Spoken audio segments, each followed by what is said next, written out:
바빠도 아침은 꼭 먹어야 한다. 우리는 어릴 때부터 이 말을 건강상식처럼 배워왔습니다. 하루 3끼를 챙겨 먹는 것이 건강의 기본이라고 믿어왔죠. 실제로 많은 사람들은 식사를 거르면 건강을 해친다고 생각합니다. 특히 중년이 되면 끼니를 거르는 것 자체를 불안하게 느끼는 경우가 많습니다. 몸이 피곤하면 보양식을 찾고 기운이 없으면 영양제를 챙겨 먹습니다. 우리는 건강해지려면 무언가를 더 먹어야 한다고 생각합니다. 그런데 정말 그럴까요? 의사들이 챙겨 먹는 것보다 더 주목하는 것은 의외로 공복입니다. 40세에 암 진단을 받은 뒤 식습관을 완전히 바꾸고 건강을 회복한 의학 박사 아오키 아츠씨는 말했습니다. 삼시세끼에 집착하지 마세요. 그는 건강을 해치는 원인 중 하나가 음식 부족이 아니라 과도한 식사일 수 있다고 말했기 때문인데요. 특히 일일 삼식에 대해 새로운 관점을 내비쳤습니다. 일일 삼식의 첫 번째 단점, 위장이 늙는다. 많은 사람들은 나이가 들면 소화력이 떨어지는 것이 당연하다고 생각합니다. 하지만 원인은 단순히 나이가 아닐 수 있습니다. 수십 년 동안 쉬지 않고 일한 소화기관의 피로가 쌓인 결과일 가능성이 큽니다. 사람은 피곤하면 잠을 자고 자동차도 오래 사용하면 정비를 받습니다. 그렇다면 도대체 우리의 위장은 언제 쉴까요? 사람의 몸에서 음식물이 위 속에 머무는 시간, 즉 소화될 때까지의 시간은 평균 2시간에서 3시간, 지방 성분이 많으면 4시간에서 5시간 정도입니다. 또한 소장은 위에서 내려보낸 소화물을 5시간에서 8시간에 걸쳐 분해하고, 대장은 소장에서 흡수하지 못한 수분을 15시간에서 20시간에 걸쳐 흡수하죠. 즉, 점심을 먹을 때도 몸은 아침 식사를 처리하고 있고, 저녁을 먹을 때도 점심 식사를 소화하고 있습니다. 소화는 쉬지 않고 하루 종일 계속되는 것이죠. 그런데 우리는 아침을 먹고 점심을 먹고 저녁을 먹고 중간중간 간식까지 먹습니다. 결국 위와 장은 쉴 틈 없이 움직여야 합니다. 야근이 끝나기도 전에 다음 업무가 들어오는 것처럼 계속 일해야 하는 것이죠. 놀랍게도 소화에는 생각보다 많은 에너지가 필요합니다. 우리가 먹은 음식을 잘게 부수고 영양분을 흡수하는 과정에도 에너지가 소비되기 때문이죠. 그래서 식사를 하고 나면 갑자기 졸리거나 몸이 나른해지는 경우가 있습니다. 그만큼 혈액이 소화기관으로 집중되기 때문이죠. 문제는 나이가 들수록 위산 분비와 소화효소 분비가 감소한다는 것입니다. 젊을 때는 야식을 먹어도 괜찮았는데 어느 순간부터 속이 더부룩하고 역류성 식도염이나 소화불량이 생기는 이유가 이것 때문입니다. 그래서 아오키 아츠씨는 말합니다. 몸이 늙어서 피곤한 것이 아니라 소화기관이 피곤한 것일 수도 있습니다. 우리가 나이 탓으로 착각하고 있을 뿐이죠. 일일 삼식의 두 번째 단점, 노화가 빨라진다. 공복을 이야기할 때 의사들이 가장 먼저 꺼내는 주제가 있습니다. 바로 노화입니다. 노화는 단순히 나이를 많이 먹는 것이 아닙니다. 몸속 세포가 얼마나 빨리 손상되는가의 문제이기도 합니다. 그 원인 가운데 하나로 자주 언급되는 것이 바로 활성산소입니다. 이름만 들으면 무서워 보일 수 있습니다. 하지만 활성산소가 무조건 나쁜 물질은 아닙니다. 세균을 공격하고 면역 기능을 돕는 역할도 하죠. 문제는 과도하게 많아질 때입니다.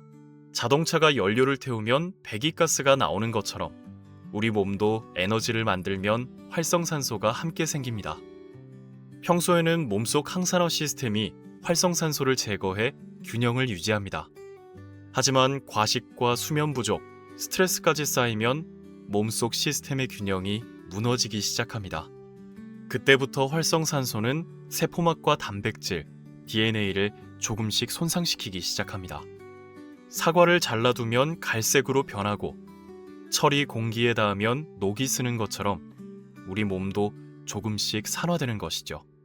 피부에 주름이 생기고 혈관이 딱딱해지고 장기의 기능이 떨어지는 과정에도 활성산소가 관여하는 것으로 알려져 있습니다. 실제로 노화 연구 권위자인 데이비드 싱클레어 교수는 노화를 세포 손상이 누적되는 과정이라고 설명합니다. 결국 생활 습관이 노화의 속도를 좌우한다는 것이죠. 또 하나 주목받는 개념이 있습니다. 바로 당화입니다. 당화는 쉽게 말해 몸속에서 설탕이 단백질에 달라붙는 현상입니다. 혈당이 자주 높아지면 단백질이 손상되고 노화를 촉진하는 최종 당화산물이 만들어집니다. 이 물질은 피부 탄력을 떨어뜨리고 혈관을 손상시키며 각종 만성질환 위험을 높이는 것으로 알려져 있습니다. 의사들이 과식을 경계하는 이유가 바로 여기에 있습니다.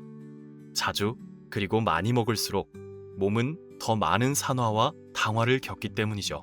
반대로 공복이 시작되면 몸은 밖에서 에너지를 공급받는 대신 몸 안을 정리하고 회복하는 방향으로 조금씩 모드를 바꾸기 시작합니다. 놀랍게도 몸이 회복을 시작하는 시간은 무언가를 먹는 순간이 아니라 아무것도 먹지 않는 시간일 수도 있습니다. 그래서 많은 의사들은 공복을 단순한 다이어트가 아니라 몸이 스스로를 정비하기 시작하는 회복 스위치라고 설명합니다. 공복의 기적 1. 세포 대청소가 시작된다. 우리 집은 청소를 하지 않으면 먼지가 쌓이고 쓸 수 있는 공간이 점점 줄어듭니다. 세포도 마찬가지입니다. 우리 몸의 세포도 매일 수많은 단백질과 세포기관을 만들고 오래된 것은 수명을 다합니다. 문제는 낡고 손상된 것들이 계속 쌓이면 세포의 기능도 점점 떨어진다는 것입니다. 그래서 우리 몸에는 스스로를 청소하는 놀라운 시스템이 있습니다. 바로 자가포식입니다. 2016년 일본의 세포생물학자 오스미 요시노리는 이 자가포식 연구로 노벨 생리의학상을 수상했습니다. 자가포식은 쉽게 말해 세포가 스스로 하는 대청소입니다. 낡은 단백질은 버리고 필요한 성분은 다시 재활용하는 것이죠. 흥미로운 점은 이 과정이 음식을 먹을 때보다 공복 상태에서 더 활발해진다는 것입니다. 몸은 음식이 부족해지면 생존을 위해 우선순위를 정합니다. 낡고 불필요한 것부터 정리하며 에너지를 확보하기 시작하는 것이죠. 공복의 기적 2. 내장 지방이 줄어든다. 보통 사람들은 다이어트라고 하면 체중계 숫자에 집중합니다. 하지만 의사들은 다른 수치를 봅니다. 바로 허리둘레입니다. 겉으로는 마른 사람도 내장 지방은 많을 수 있기 때문이죠. 지방은 크게 피하지방과 내장지방 두 종류입니다. 피하지방은 피부 아래 쌓이고 내장지방은 장기 주변에 쌓입니다. 문제는 내장지방입니다. 내장지방은 단순한 저장지방이 아니라 염증 물질을 분비하는 활성 조직처럼 행동하기 때문이죠. 그래서 내장지방이 많을수록 당뇨병, 고혈압, 지방간, 심지어는 심혈관 질환의 위험도 함께 높아질 수 있습니다. 음식을 먹고 약 10시간이 지나면 몸은 저장된 에너지를 사용하기 시작합니다. 비상연료를 꺼내 쓰는 셈이죠. 특히 내장지방은 피하지방보다 먼저 사용되는 경향이 있습니다. 그래서 체중보다 먼저 허리둘레 변화가 나타나기도 하죠. 실제로 같은 체중이라도 내장지방이 줄어들면 혈압과 혈당 수치가 개선되는 경우가 많습니다. 공복이 주목받는 이유는 단순히 살을 빼기 위해서가 아닙니다. 질병의 뿌리에 가까운 문제들을 관리할 수 있기 때문입니다. 그런데 대부분 사람들은 공복이라고 하면 하루 종일 굶는 것부터 떠올립니다. 그렇다면 의사들이 말하는 공복은 도대체 어떻게 하는 걸까요? 1. 잠자는 시간도 공복입니다. 전문가들은 보통 12시간에서 16시간 정도의 공복부터 몸의 대사 변화가 시작될 수 있다고 설명합니다. 16시간이라니 너무 어려운 것 아닌가? 라고 생각하는 사람이 많습니다. 하지만 우리는 이미 매일 공복을 실천하고 있습니다. 바로 잠자는 시간도 공복에 포함되기 때문입니다. 예를 들어 저녁 8시에 식사를 끝내고 다음날 아침 8시에 아침을 먹으면 이미 12시간 공복입니다. 여기서 아침 식사를 조금만 늦춰도 14시간, 16시간 공복은 생각보다 어렵지 않습니다. 2. 주 1회부터 시작하세요.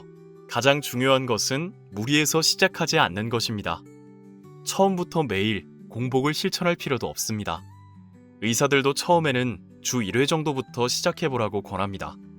예를 들어 토요일이나 일요일, 아침이나 점심을 가볍게 건너뛰고 저녁 한 끼만 먹어도 몸은 충분히 리셋 효과를 경험할 수 있습니다.